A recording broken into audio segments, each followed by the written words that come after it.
El sol del desierto de Chihuahua se ocultaba tras las montañas rocosas cuando la doctora Carmen Vázquez llegó al convento abandonado de Santa María de los Dolores en marzo de 2024.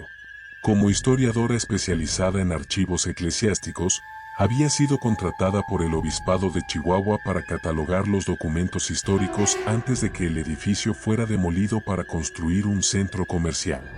El convento se alzaba como una fortaleza de piedra gris contra el cielo anaranjado del atardecer. Sus muros de casi 3 metros de altura habían resistido más de un siglo de tormentas de arena y abandono, pero ahora mostraban grietas profundas que parecían heridas abiertas en la fachada. Las ventanas, desprovistas de vidrios, miraban como cuencas vacías hacia el desierto infinito. Doctora Vázquez, la saludó el padre Miguel Herrera, un hombre de unos 50 años con cabello canoso y ojos inquietos. Gracias por venir tan pronto.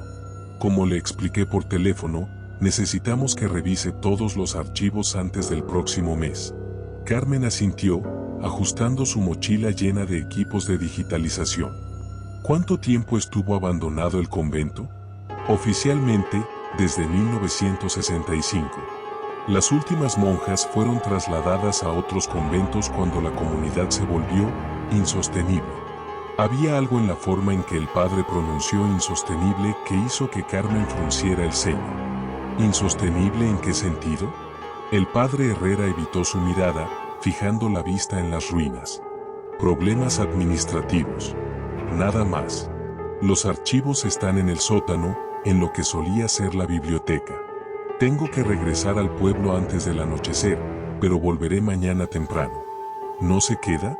Pensé que me acompañaría durante la investigación. Me temo que no puedo.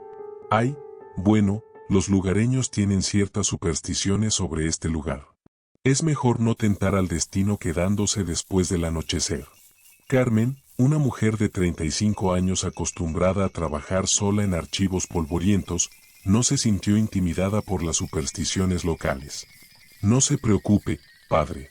He trabajado en lugares mucho más inquietantes que este. Después de que el sacerdote se marchara en su vieja camioneta, levantando una nube de polvo rojizo, Carmen se quedó sola frente al convento.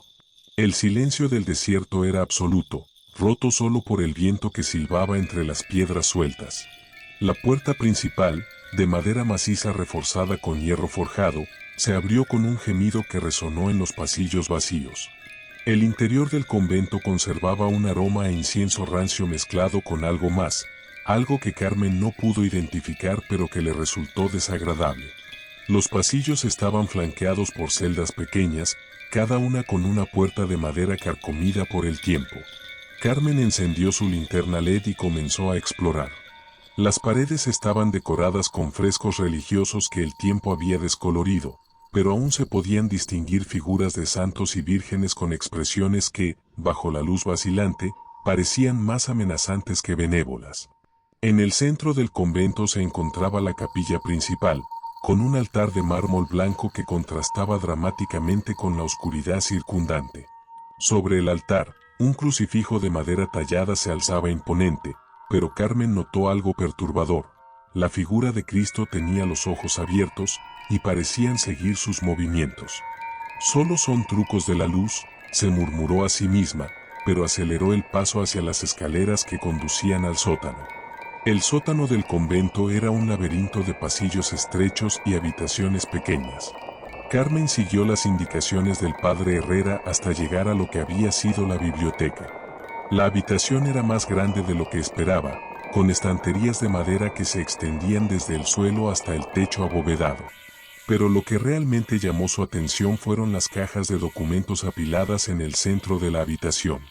Había docenas de ellas, cada una etiquetada con fechas que se remontaban a principios del siglo XX. Carmen instaló su equipo de digitalización y comenzó a trabajar. Los primeros documentos eran rutinarios, registros de gastos, correspondencia con el obispado, listas de novicias que ingresaban al convento. Pero a medida que avanzaba cronológicamente, comenzó a notar patrones inquietantes. En 1952, había un número inusualmente alto de traslados de monjas a otros conventos. Pero lo extraño era que no había registros de llegada en los conventos de destino. Era como si las monjas simplemente hubieran desaparecido. Carmen encontró una carta fechada el 15 de agosto de 1952, dirigida al obispo de Chihuahua. Su Excelencia, lamento informarle que hemos tenido que tomar medidas drásticas con respecto a hermana Esperanza Morales y la novicia Magdalena Ruiz. Fueron descubiertas en actos de sodomía y perversión que van contra todas las enseñanzas de nuestra Santa Madre Iglesia *. Como Madre Superior de este convento, he decidido que la única forma de purificar sus almas es a través del sacrificio supremo. Han sido consagradas a Dios de manera permanente *. Solicito su bendición para nuestras acciones y su silencio absoluto sobre este asunto *. En Cristo *. Madre Superior Dolores Vega *. Carmen releyó la carta 3 veces, sintiendo que se le helaba la sangre. Consagradas a Dios de manera permanente sonaba como un eufemismo siniestro. Siguió buscando y encontró más correspondencia que confirmaba sus peores sospechas.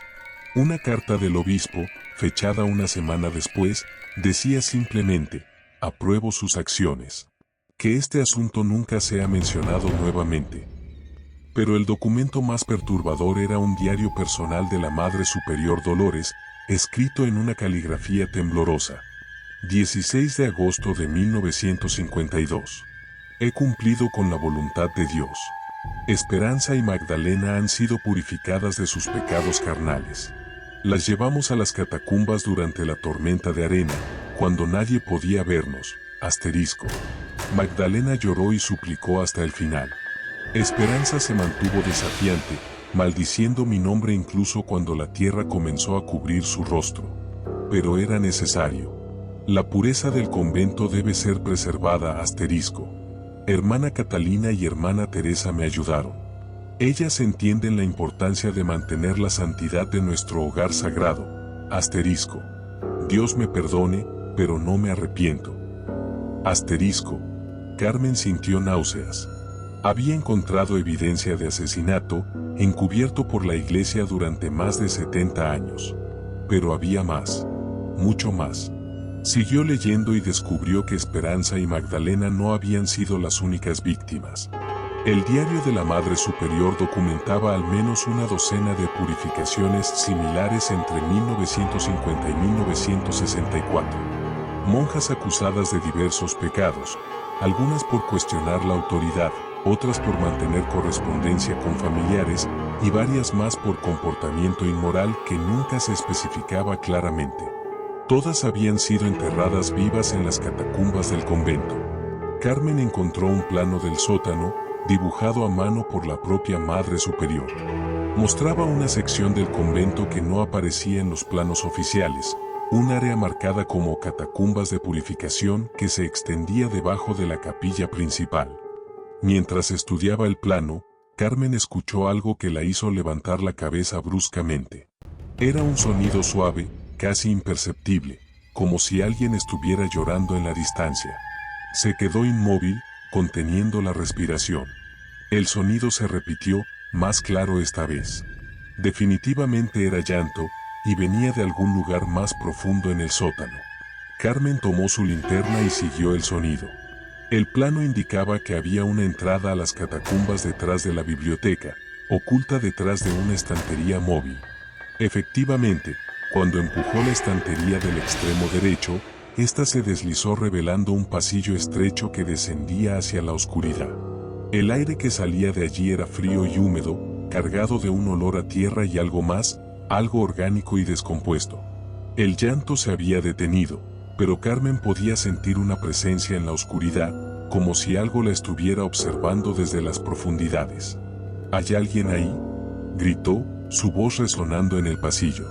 La respuesta fue un silencio absoluto, pero luego escuchó algo que la hizo retroceder con horror, el sonido de pasos descalzos acercándose lentamente por el pasillo.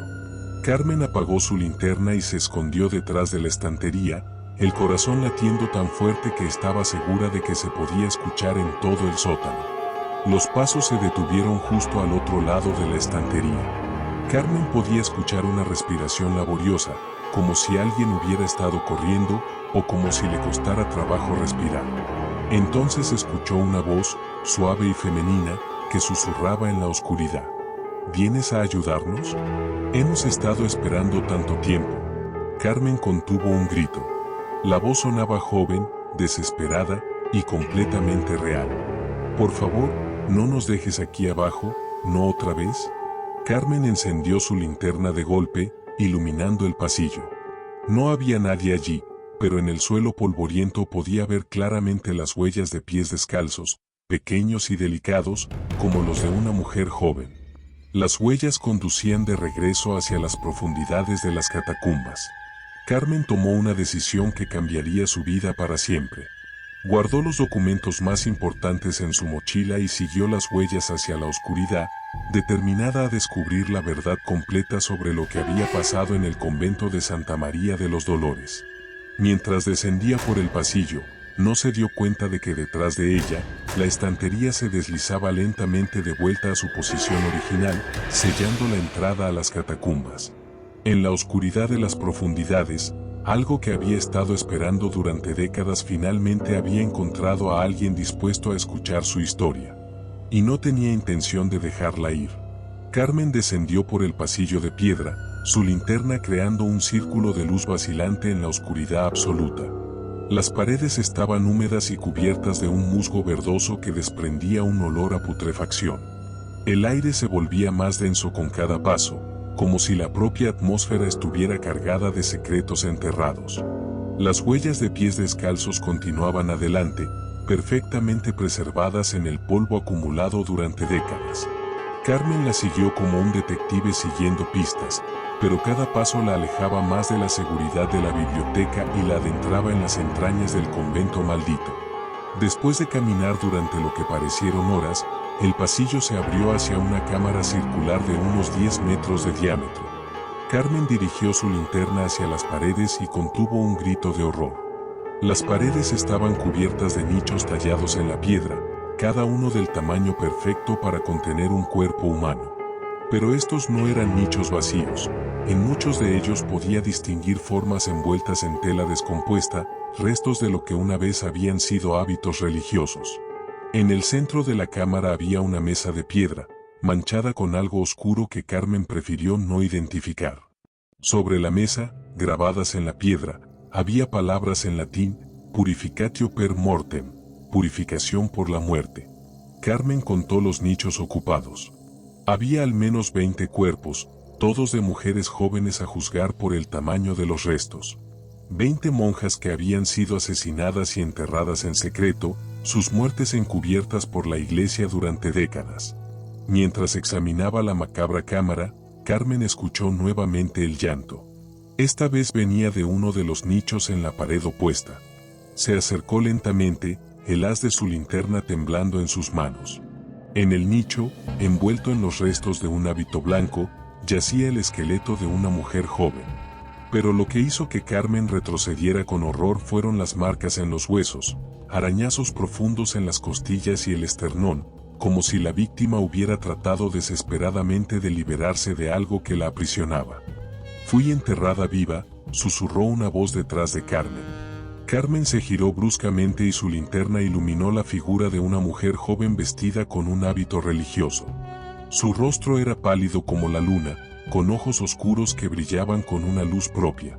Tenía tierra en el cabello y las uñas rotas y ensangrentadas. Tú eres. Hermana Esperanza Morales, dijo la aparición con una sonrisa triste. Y ella es Magdalena. Carmen dirigió su linterna hacia otro punto de la cámara y vio a otra figura femenina, más joven, con el rostro desfigurado por el terror y la tierra que aún se adhería a su piel. No tengas miedo, continuó Esperanza. Hemos estado esperando tanto tiempo a que alguien viniera. Alguien que pudiera contar nuestra historia.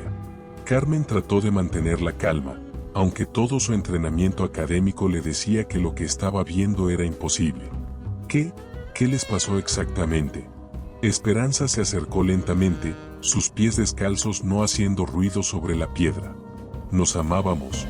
En un mundo que nos decía que el amor entre mujeres era pecado, nosotras encontramos la pureza en los brazos de la otra. Pero la Madre Superior Dolores no podía permitir que esa mancha contaminara su convento perfecto. Magdalena habló por primera vez, su voz apenas un susurro. Nos trajeron aquí en la noche del 16 de agosto de 1952. Había una tormenta de arena terrible, y nadie del pueblo podía vernos. Dolores dijo que era la voluntad de Dios, que nuestras almas serían purificadas a través del sufrimiento. ¿Cómo murieron?, preguntó Carmen, aunque temía la respuesta. Esperanza señaló hacia la mesa de piedra. Nos ataron ahí. Dolores leyó pasajes de la Biblia sobre la purificación mientras hermana Catalina y hermana Teresa cavaban nuestras tumbas. Nos mantuvieron conscientes durante todo el proceso. Después nos llevaron a los nichos, continuó Magdalena. Nos pusieron dentro mientras aún respirábamos y sellaron las aberturas con piedras y mortero. Podíamos escuchar nuestros propios gritos resonando en la oscuridad. Carmen sintió náuseas, pero necesitaba saber más. ¿Y las otras? ¿Las otras monjas que están aquí? Cada una tiene su historia, dijo Esperanza. Hermana Lucía cuestionó por qué no se permitía a las monjas leer ciertos libros. Hermana Carmen escribía cartas a su hermana en el exterior. Hermana Rosa fue acusada de miradas impuras hacia otra novicia. Dolores había creado su propio reino de terror, añadió Magdalena. Cualquier signo de independencia, de humanidad, era castigado con la muerte. Y el obispado lo sabía. Lo aprobaba. Carmen comenzó a tomar fotografías con su cámara digital, documentando cada nicho, cada resto, cada evidencia del horror que había ocurrido en esas catacumbas. ¿Por qué me están contando esto? ¿Qué quieren de mí? Esperanza y Magdalena se tomaron de las manos, un gesto que incluso en la muerte conservaba su ternura. Queremos justicia, dijo Esperanza. Queremos que el mundo sepa lo que pasó aquí, que nuestras muertes no fueron en vano y pueden prevenir que algo así vuelva a ocurrir. Pero hay algo más, añadió Magdalena, su expresión volviéndose más sombría. Dolores no murió de muerte natural. Cuando el convento fue cerrado en 1965, ella sabía que sus secretos podrían ser descubiertos. Así que tomó medidas para asegurar su silencio eterno. Carmen frunció el ceño. ¿Qué quieres decir? Ven, te mostraremos. Las dos apariciones guiaron a Carmen hacia otro pasillo que se ramificaba desde la cámara principal. Este túnel era aún más estrecho y la humedad era tan intensa que Carmen podía sentir el agua goteando sobre su cabeza. Al final del pasillo había una puerta de hierro forjado, oxidada pero aún sólida. Esperanza pasó a través de la puerta como si fuera humo, pero Carmen tuvo que buscar una manera de abrirla. Encontró una llave colgando de un gancho en la pared, como si alguien la hubiera dejado allí intencionalmente. La puerta se abrió con un gemido metálico que resonó en todo el túnel. La habitación del otro lado era diferente a las catacumbas. Era más pequeña, más personal, como una celda privada. En el centro había una cama de piedra, y sobre ella yacían los restos de una mujer mayor vestida con los hábitos de una madre superior. Pero lo que hizo que Carmen retrocediera con horror fueron los símbolos tallados en las paredes, pentagramas invertidos, cruces al revés, y palabras en latín que claramente no pertenecían a ninguna oración cristiana. Dolores no era solo una fanática religiosa, explicó Esperanza. Era una ocultista. Creía que podía usar la muerte de las monjas para ganar poder espiritual, para comunicarse con fuerzas oscuras. Cuando supo que el convento sería cerrado, realizó un ritual final, continuó Magdalena. Se sacrificó a sí misma, pero no para encontrar la redención. Lo hizo para atar su espíritu a este lugar para siempre, para asegurar que sus secretos nunca fueran revelados. Carmen examinó los símbolos más de cerca. Su conocimiento de historia eclesiástica le permitió reconocer algunos. Eran símbolos de magia negra medieval, rituales prohibidos que la Iglesia había perseguido durante siglos. ¿Está diciendo que Dolores aún está aquí? ¿Su espíritu? Oh, sí, dijo una nueva voz, fría y llena de malicia. Y no está nada contenta de que hayas venido a husmear en sus asuntos. Carmen se giró y vio una figura que la hizo gritar de terror. Era una mujer mayor, vestida con hábitos negros, pero su rostro estaba descompuesto, con gusanos saliendo de las cuencas de los ojos y la boca abierta en una sonrisa horrible. Madre Superior Dolores Vega, se presentó la aparición. Y tú, querida doctora, has visto demasiado. Esperanza y Magdalena se interpusieron entre Carmen y Dolores. No la tocarás, dijo Esperanza con firmeza. Ella está aquí para ayudarnos. Dolores rió, un sonido como vidrio rompiéndose. ¿Ayudarlas? Ustedes son abominaciones, pecadoras que merecían su destino. Y esta entrometida va a unirse a ustedes en las catacumbas. La temperatura en la habitación descendió bruscamente.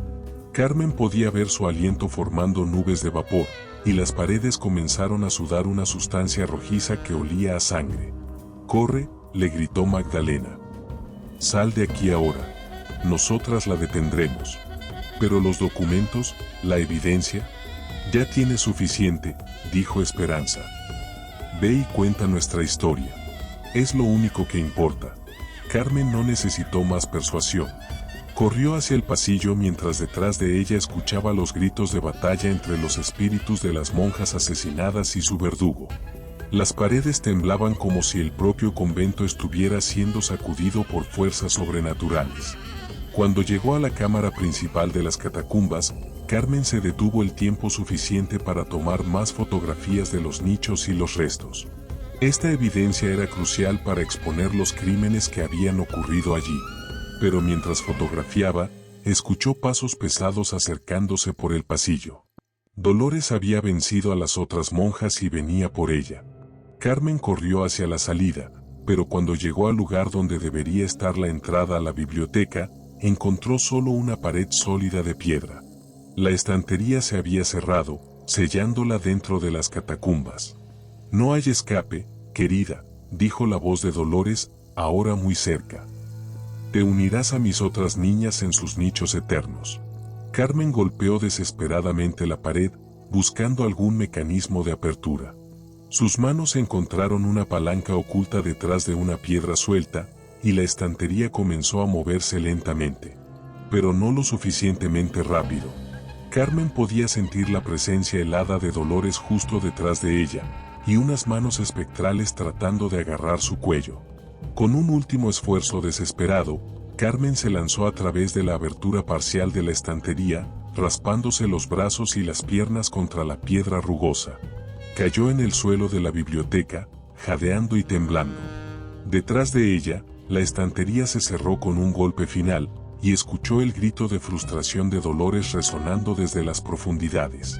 Carmen se levantó, recogió su equipo y corrió hacia las escaleras. Tenía que salir del convento, tenía que llegar a un lugar seguro donde pudiera procesar lo que había visto y planear su siguiente movimiento.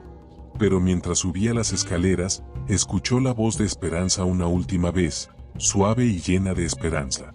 «Gracias, Carmen. Ahora el mundo sabrá la verdad». Carmen salió del convento cuando el sol comenzaba a salir sobre el desierto de Chihuahua. En su mochila llevaba la evidencia más explosiva que había encontrado en su carrera, documentos que probarían que la iglesia había encubierto asesinatos en masa durante décadas. Pero también sabía que su lucha apenas comenzaba. Dolores no se rendiría fácilmente, y las fuerzas que habían mantenido estos secretos enterrados durante tanto tiempo no dudarían en hacer cualquier cosa para silenciarla. Carmen miró hacia atrás al convento una última vez. En una de las ventanas superiores, creyó ver la silueta de dos mujeres jóvenes tomadas de la mano, observándola partir. Esperanza y Magdalena habían esperado más de 70 años para que alguien contara su historia. Carmen no las defraudaría. Carmen condujo durante 3 horas hasta llegar a la ciudad de Chihuahua, deteniéndose solo para comprar café y tratar de procesar lo que había experimentado en el convento. Sus manos aún temblaban mientras sostenía el volante, y cada vez que cerraba los ojos podía ver el rostro descompuesto de la Madre Superior Dolores. Pero más que el terror, lo que la impulsaba era la indignación. Había encontrado evidencia de crímenes atroces que habían sido encubiertos por décadas, y estaba determinada a exponer la verdad sin importar las consecuencias. Su primer destino fue el Hotel San Francisco, en el centro histórico de la ciudad. Carmen necesitaba un lugar seguro donde digitalizar todos los documentos y planear su estrategia. Mientras se registraba en el hotel, notó que el recepcionista la miraba de manera extraña. ¿Se encuentra bien, señora? Parece alterada. Carmen se miró en el espejo detrás del mostrador y se sobresaltó. Su rostro estaba pálido, tenía ojeras profundas, y su cabello estaba lleno de polvo y telarañas. Parecía como si hubiera envejecido años en una sola noche. Estoy bien, solo cansada. Ha sido una noche larga de trabajo. En su habitación, Carmen extendió todos los documentos sobre la cama y comenzó a organizarlos cronológicamente. La evidencia era abrumadora: cartas del obispado aprobando las purificaciones, listas de monjas trasladadas que nunca llegaron a sus destinos, y el diario macabro de Dolores documentando cada asesinato. Pero mientras trabajaba, Carmen comenzó a notar patrones más amplios. Los nombres que aparecían en la correspondencia no se limitaban al obispado de Chihuahua. Había cartas de cardenales en Ciudad de México, referencias a conventos de purificación en otros estados, y menciones de una organización llamada la Orden de la Pureza Sagrada. Carmen abrió su laptop y comenzó a investigar. Lo que encontró la dejó helada. La Orden de la Pureza Sagrada había sido una sociedad secreta dentro de la Iglesia Católica Mexicana, activa desde los años 1940 hasta mediados de los 1960. Oficialmente, se dedicaba a mantener la pureza doctrinal en las órdenes religiosas femeninas. Pero según los documentos que había encontrado, su verdadero propósito era mucho más siniestro: eliminar a cualquier monja que mostrara signos de independencia, cuestionamiento de la autoridad o comportamiento inmoral según sus estándares extremos. Carmen encontró referencias a al menos 12 conventos en México que habían sido purificados por la orden. Si cada uno había experimentado el mismo nivel de violencia que Santa María de los Dolores, podrían estar hablando de cientos de víctimas. Mientras investigaba, su teléfono sonó. Era el padre Herrera. Doctora Vázquez, ¿cómo va el trabajo en el convento? Carmen dudó. No sabía en quién podía confiar, pero necesitaba más información. Padre, necesito preguntarle algo. ¿Qué sabe usted sobre la Madre Superior Dolores Vega? Hubo una pausa larga al otro lado de la línea. ¿Por qué pregunta sobre ella? He encontrado algunos documentos inquietantes. Documentos que sugieren que ocurrieron cosas terribles en el convento durante su administración. Doctora Vázquez, creo que deberíamos hablar en persona. ¿Puede venir a la parroquia esta tarde? Carmen aceptó, pero algo en el tono del sacerdote la puso nerviosa. Decidió hacer copias de todos los documentos más importantes y guardarlas en una caja de seguridad del banco antes de encontrarse con él. La parroquia de San José estaba ubicada en una calle tranquila del centro histórico.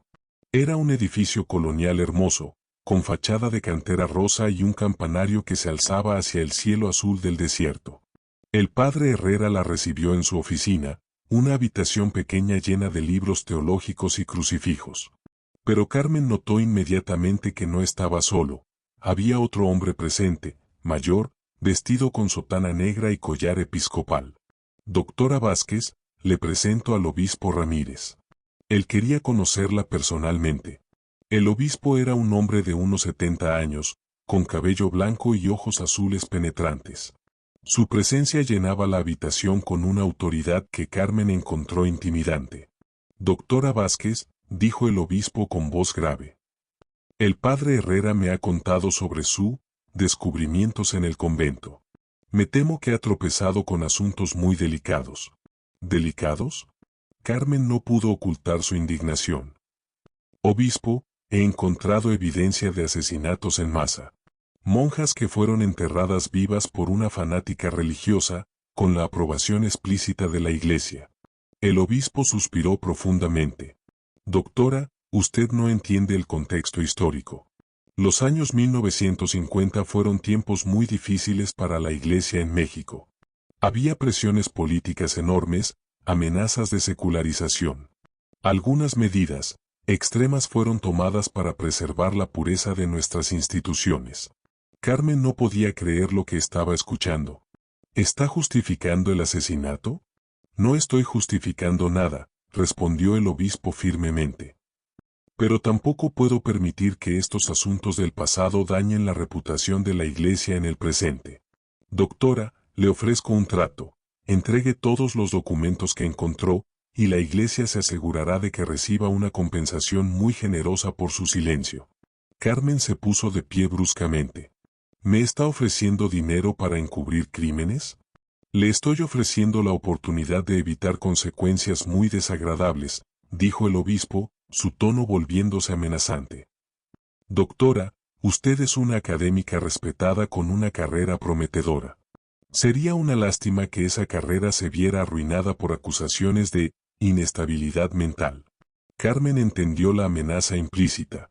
Si trataba de exponer la verdad, la Iglesia usaría su influencia para destruir su credibilidad profesional. No me van a silenciar, dijo Carmen. El mundo tiene derecho a saber lo que pasó en ese convento. Me temo que no puede irse todavía, dijo el padre Herrera, bloqueando la puerta. El obispo no ha terminado de hablar con usted. Carmen se dio cuenta de que estaba en peligro.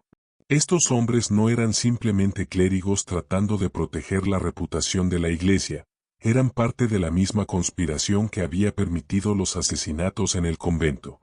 Siéntese, doctora, ordenó el obispo.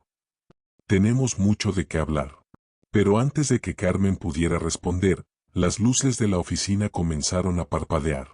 La temperatura descendió bruscamente, y un viento helado atravesó la habitación cerrada. ¿Qué está pasando?, murmuró el padre Herrera, mirando nerviosamente hacia el techo. Carmen sonrió. Reconocía esa presencia. Creo que tienen visitas, dijo. Las ventanas de la oficina se abrieron de golpe, aunque no había viento exterior. Los libros comenzaron a caer de las estanterías, y los crucifijos en las paredes se giraron hasta quedar invertidos.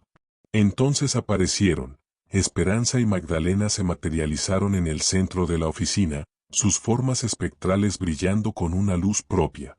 Pero no estaban solas.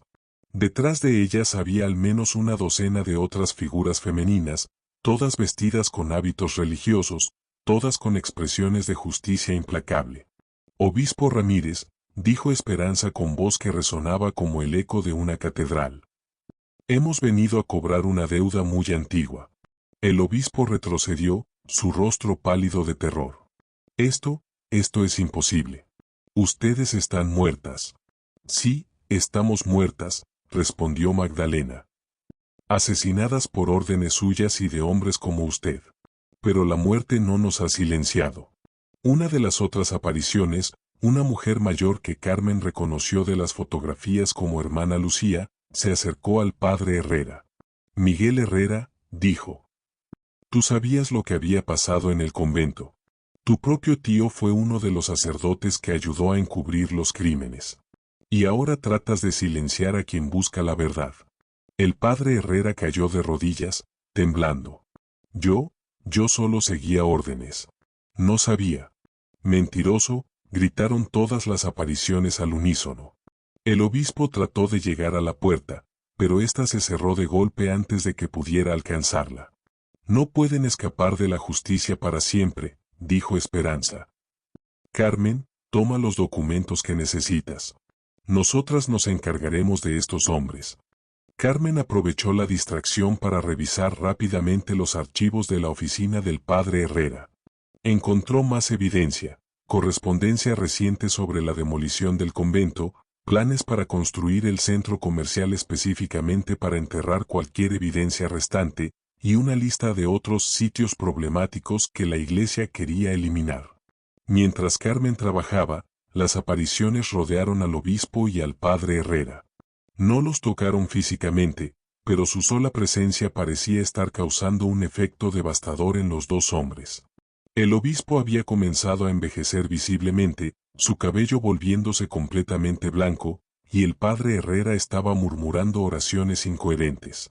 La verdad será revelada, declaró Magdalena. Y ustedes enfrentarán las consecuencias de sus crímenes, en esta vida o en la siguiente. Carmen terminó de recopilar la evidencia y se dirigió hacia la puerta, que se abrió automáticamente para ella. Gracias, le dijo a Esperanza. No nos des las gracias todavía, respondió la aparición. Tu trabajo apenas comienza. Hay otros conventos, otras víctimas. Y hay personas vivas que aún protegen estos secretos. Carmen asintió y salió de la parroquia. Detrás de ella, podía escuchar los gritos de terror del obispo y el padre Herrera mientras las apariciones continuaban su justicia espectral. Esa noche, Carmen trabajó hasta el amanecer preparando su exposición. Tenía documentos, fotografías, testimonios históricos, y ahora también evidencia de la conspiración continua para encubrir los crímenes. Pero sabía que publicar esta información la pondría en grave peligro. La Iglesia tenía recursos enormes y no dudaría en usar cualquier medio necesario para silenciarla. Carmen tomó una decisión: no publicaría la información ella sola. La distribuiría simultáneamente a periodistas de investigación, académicos, organizaciones de derechos humanos y medios internacionales. Sería imposible silenciar a todos. Mientras preparaba los envíos, Carmen sintió una presencia familiar en la habitación. Se giró y vio a Esperanza y Magdalena, tomadas de la mano, sonriendo con una paz que no habían conocido en décadas. ¿Está terminado?, preguntó Carmen. Para nosotras, sí, respondió Esperanza. Pero para ti, esto es solo el comienzo. Hay justicia que hacer, verdades que revelar. ¿Qué pasó con el obispo y el padre Herrera? Magdalena sonrió misteriosamente. Digamos que han decidido confesar sus pecados. Completamente. Carmen entendió. Los dos hombres habían sido quebrados por el encuentro con las apariciones, y probablemente confesarían todo lo que sabían sobre la conspiración. Una cosa más, dijo Esperanza. Ten cuidado con Dolores. Su espíritu aún está atado al convento, y no se rendirá fácilmente. Hará todo lo posible para detener la exposición de la verdad.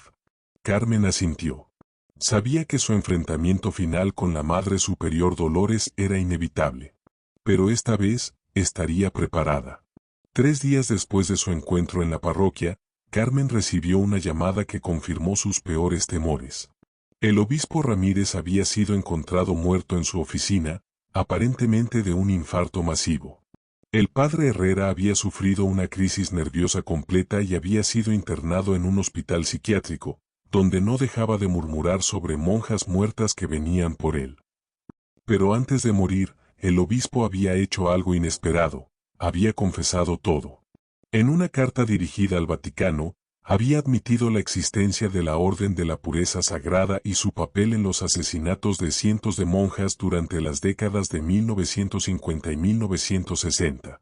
La confesión había causado un terremoto en la jerarquía eclesiástica. Carmen recibió llamadas de periodistas de todo el mundo, todos queriendo entrevistarla sobre su descubrimiento en el convento de Santa María de los Dolores. Pero Carmen sabía que su trabajo no estaba terminado.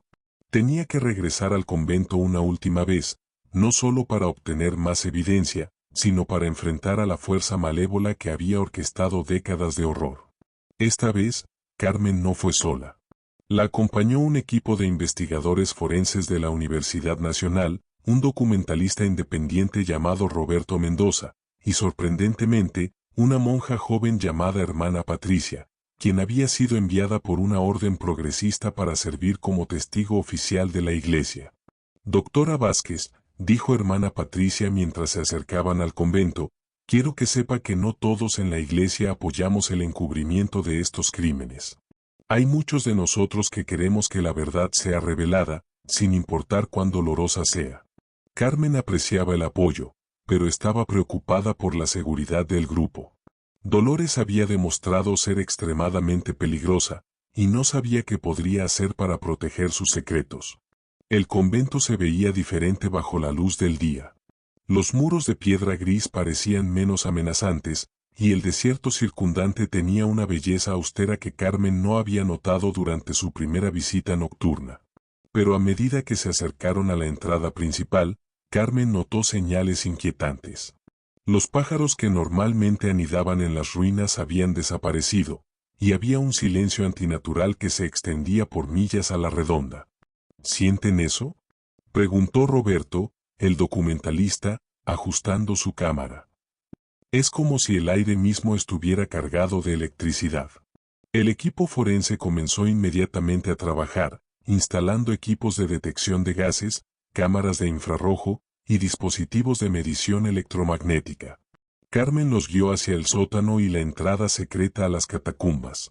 «Dios mío», murmuró el doctor Salinas, el jefe del equipo forense, cuando vio la cámara llena de nichos. «Esto es evidencia de crímenes contra la humanidad». Hermana Patricia se persignó y comenzó a rezar en voz baja, pero Carmen notó que sus oraciones no eran las tradicionales. Estaba recitando exorcismos. «Hermana, ¿qué está haciendo?» «Preparándome», respondió la monja. «Puedo sentir una presencia malévola muy fuerte aquí. Algo que no quiere que estemos aquí». Como si hubiera sido invocada por las palabras de la monja, la temperatura en las catacumbas descendió bruscamente. Las linternas comenzaron a parpadear, y los instrumentos del equipo forense empezaron a dar lecturas erráticas. «Todos manténganse juntos», ordenó Carmen. «Y nadie se separe del grupo». Mientras el equipo forense documentaba cada nicho y cada resto, Carmen se dirigió hacia la cámara privada donde había encontrado los restos de Dolores.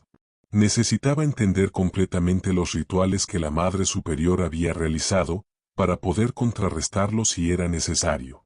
Pero cuando llegó a la puerta de hierro, la encontró cerrada con candado.